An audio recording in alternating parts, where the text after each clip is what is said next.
Good morning, friends. I'm Sara from Blessed Homeschool. It's Friday morning. I just finished my workout, and today I'm going to show you two things. I'm going to show you my favorite quick breakfast recipe that I make for the kids during the week, and I'm also going to take you through a lesson or two from our Learning Language Arts through Literature curriculum for my 6th grader.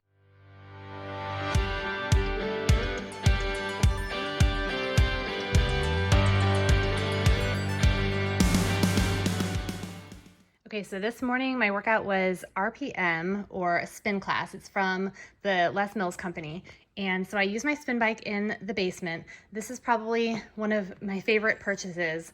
I found it was less than $100 on Facebook Marketplace, and I've had it for over 5 years, maybe 6 years now. So it's really easy to just hop on in the morning. I put this on the top so I can either put my iPad here and stream the classes, or we have our projector that I will put down and I will cast the classes to the projector from there. And it came with regular pedals, but I did switch them out for clips. Put a water bottle holder on there. Nice fancy nice fancy attachment there, but it works. And so that's what we did this morning. They do have options for 30-minute classes or 45-minute classes, and this morning was a 45-minute class. And I also wanted to show you, yesterday I got a question from somebody who had seen my pictures on the wall from my other video and asked what they were, so I just wanted to show you. These are just some Dr. Seuss quotes on some prints. I purchased them off of someone on Etsy probably over 10 years ago, and I had just checked and the shop isn't there anymore, but these have migrated around everywhere. We've moved our playroom. I've just put them up on the wall. I just think they're really cute. All right, so it's time to head upstairs and quick shower, and we'll get to cooking breakfast. All right, so it's almost 8:30. My kids are working on some of their independent work. I'm gonna get some banana chocolate chip muffins in the oven while they are working, and then they'll have a little bit of breakfast afterwards and we'll continue on with their day. I am going to also do my devotion and eat breakfast while these are in the oven. This is my favorite go-to recipe. We always end up with 2 lonely bananas that start to go bad, and they're perfect for this. And I love making it because it's super quick and I can do it all in one bowl. So it's really become an easy go-to recipe that I can make anytime, and I enjoy them too. I usually will eat these for a snack during the day, but let me show you how to make them. So I actually put this recipe up on my blog, and you're gonna wanna go there and print it out. So I will drop the link in the description below, but all you need is sugar. You need about 2/3 cup of sugar. You need 1.5 cups of flour, some baking powder, about 1.5 teaspoons, 1 egg, some butter, about 1/4 teaspoon of salt, about 1/4 cup of milk, a little under 1 cup of chocolate chips, and 2 ripe bananas. So first thing I'm gonna do is I'm gonna put the butter in this bowl and I'm gonna microwave it and melt it, and then I'll add the rest of the ingredients to it.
There you go, really easy breakfast, done in just about half an hour. Make sure you head to the link on my blog and grab that recipe so you can print it out and try it for yourself.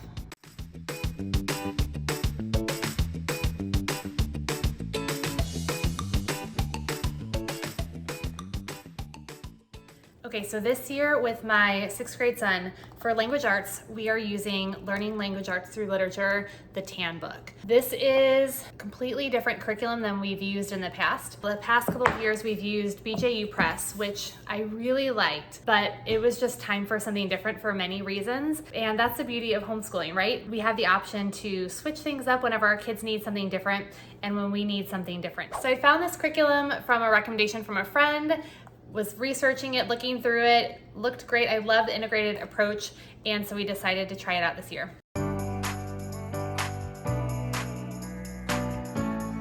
So this curriculum really takes an integrated approach. The publishers believe that by using fine literature and good models of writing, working with those good models of writing, that kids can really learn language arts the best. Each week, your kids are going to take a passage of literature, and they're going to use that passage to work on their grammar, their spelling, their reading, their writing, their vocabulary, their handwriting, their thinking skills. Everything is going to be taught and learned from a good literature passage that they are working on. This was a really different concept for me, so I at first had a hard time picturing what this was actually going to look like, so I think that it will be helpful to kind of show you what the lessons are. There are 36 weekly lessons, and there are 4 novel studies throughout the year. You kind of can read those as your schedule allows. They aren't built into a specific time in the curriculum. They recommend them at specific times, but they give you a lot of flexibility as to when you want to do them. We just started our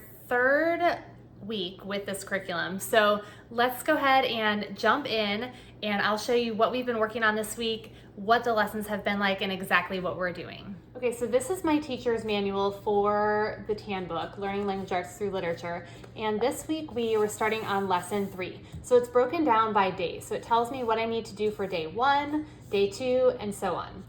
All right, at the very beginning of the lesson, it gives you the passage that you're going to be reading and working on for the week. So this week we're working on a passage from Bambi. So let's take a look at what this week's lessons look like so you can see how everything is integrated, and I'll show you my son's book as well so you can see what the student guide looks like. So for day 1, it's talking about how we use words to paint a picture. So I read this out loud, and all my son had to do was listen for the different words that kind of paint that picture in there. Then we had to do dictation. So he has in his student book right here, this is the passage, so it follows pretty similarly to the teacher's guide. It gives him space to write out his dictation. So what I did is I read this out loud, I went sentence by sentence, and then he had to write out what he heard me saying. And then after we did that, we went through and we had to proofread it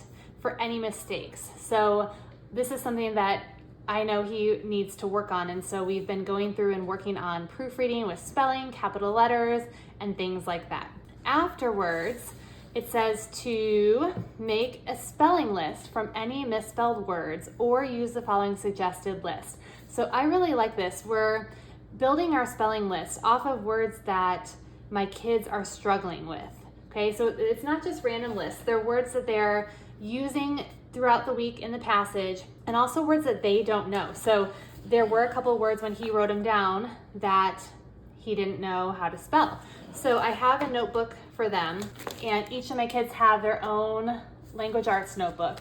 So each week we will make a list of the spelling words we're going to work on. So I had him open this up, and we just listed out which words he misspelled. And then we also added the suggested ones. If they don't misspell those or they don't use them, we add those in so they can practice them. So then this is the list that we kind of practice on throughout the week and add to it. So as we do our other work, if there are other words that I notice he's struggling with, we add them to his spelling list. So then we moved on and started talking about prefixes. So it explains two different, well, in this one, let's see, we had one prefix, and it talked about what the prefix meant. It had us find the word in the literature passage and underline it. So he's going back up to the literature passage and underlining the words that have that prefix.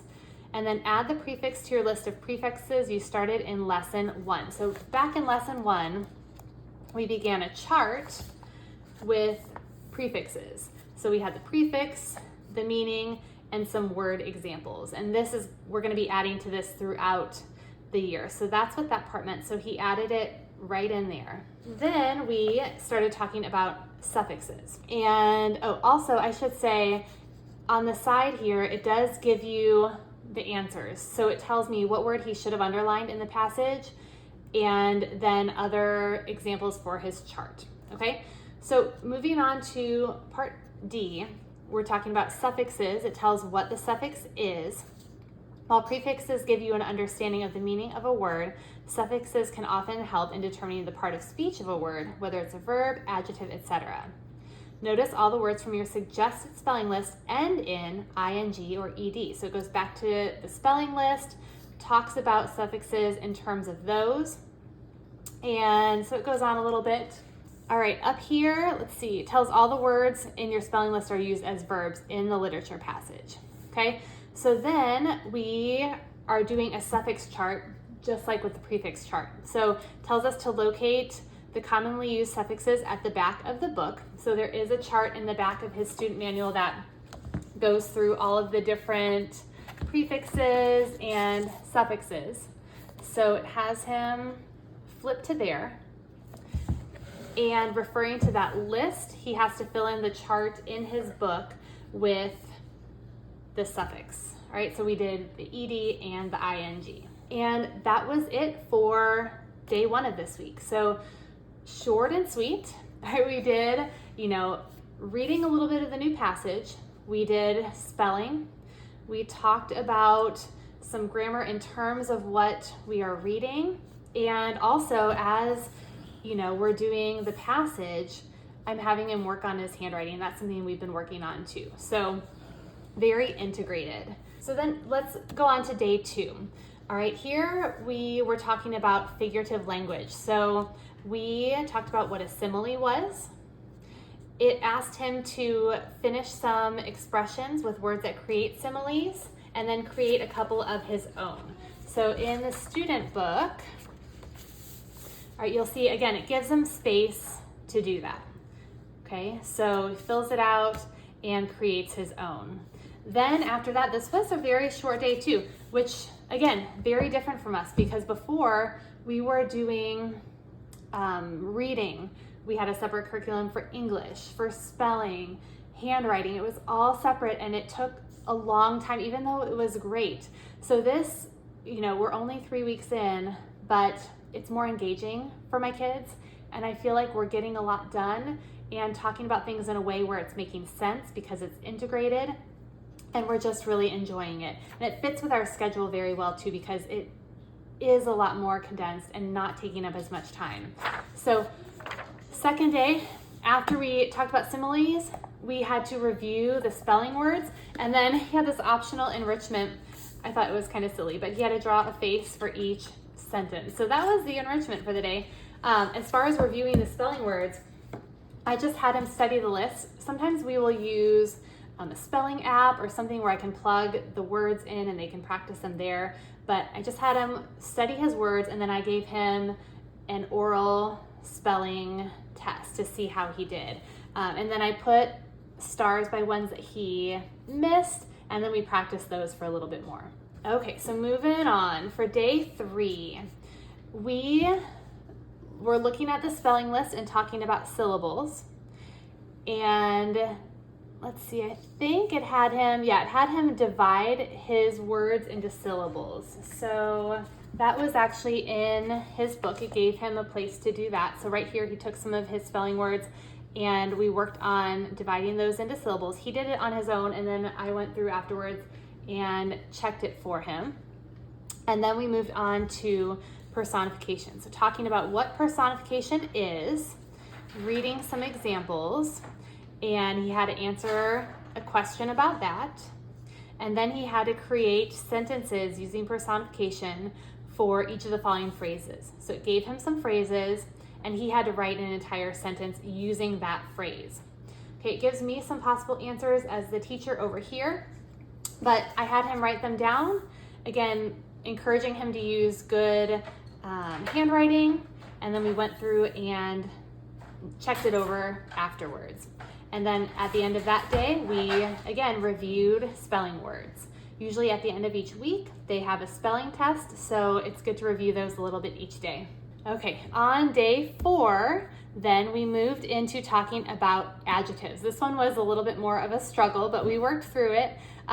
We went back to the literature passage, and we had to locate all the adjectives that were in the literature passage and circle them. Okay, so we went back to the text, and he had to circle all of the adjectives. Okay, and then it asked him to reread the passage without the adjectives and notice how much more difficult it was to picture the scene without those words. Right, and then the next part, this was really fun. We had to find a picture in a book or magazine of mountains, trees, clouds, animals, or anything, and he had to write a few sentences to describe it using figurative language. So my son chose a picture. It was some rocks covered with snow, and there were trees there, and he really had to think and stretch himself. I encouraged him to make sure he used personification, that he used a simile, and that he was painting a good word picture of the scene. So this was one of the reasons that, I really liked this curriculum and why this change was needed, because this was something, the writing part was something that we needed to work on a little bit more. And it was really great to be able to see his thought process, to sit down and work with him on this, help him to see how he could work those words, words that would paint that picture of the scene into his writing. So we worked through that for a little bit, and again, talking about spelling, talking about grammar as we went along until we finished that up. Then afterwards, we did a spelling pre-test. So I gave him his words, and it reminded him to sound out the syllables as he wrote them. And the next day, which will be today, we haven't done it yet, but he'll have a test over those spelling words. Okay, so today, again, is Friday, so we're on day 5. We haven't done this lesson yet. This will be what we have on the schedule for today, but we'll be writing the literature passage from dictation one more time.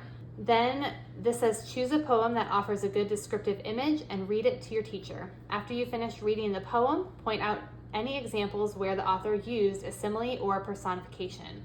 So we will look for a poem and do that. Then finally, it asks us, how does literature passage make you feel? Does it sound like a place you'd want to be?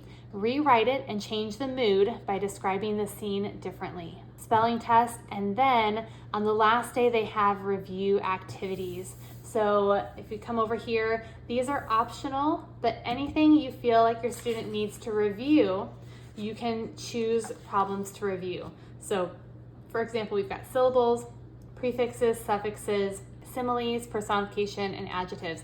If we have time, I do like to try to go through all of those just to refresh everything. But that is a full week of learning language arts through literature from the TAN book. So I hope that gives you an idea of how everything is really integrated. I had a hard time picturing kind of what it would look like before we actually jumped in, because it was so different to us, but we're really enjoying this curriculum so far, and you might too. All right, so I hope that gives you a good idea of what this curriculum is like. And I hope you try out this recipe at home too and enjoy some banana chocolate chip muffins with your kids. I love sharing tips, resources, and encouragement with homeschool moms. So please hit that subscribe button if you wanna stay tuned to future content, and hit that like button if you found this video helpful to you. We'll see you next time.